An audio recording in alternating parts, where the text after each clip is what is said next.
Hello and welcome to Charlie's Desk. So today on the desk we have a mobility cane by Revolution, which is a great cane brand.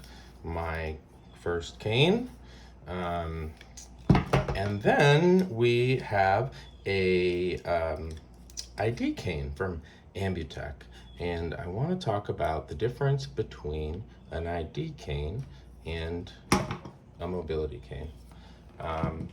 And to do that, I'm going to talk about the history of canes. Okay, so prior to 1948, the only kind of cane that existed was the ID cane.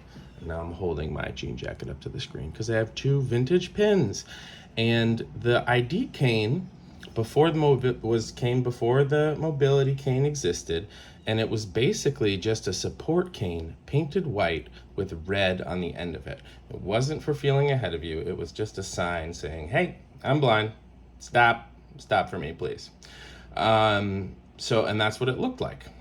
And that's what these pins look like, just little support canes. They're not long enough to be long canes because they're not. They're ID canes, but they're old-fashioned ID canes. You know, you could understand why maybe people had a problem with that, like a young blind person maybe not wanting to be associated with a support cane. So it makes, more sense to have a little skinny ID cane.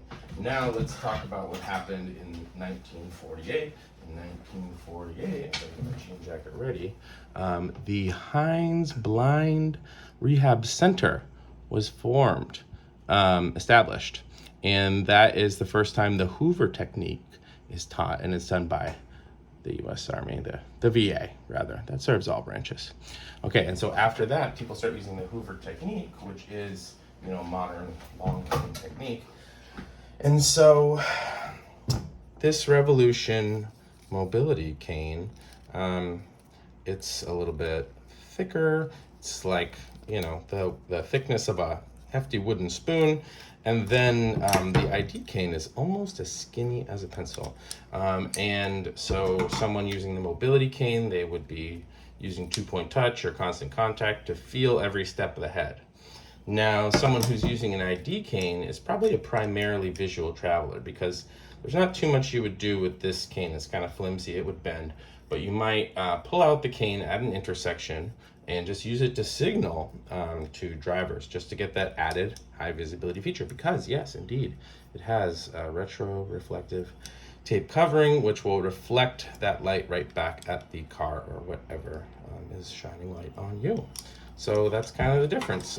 The mobility cane is more heavy duty. There's a great light duty cane that is kind of an in-between cane that's cool.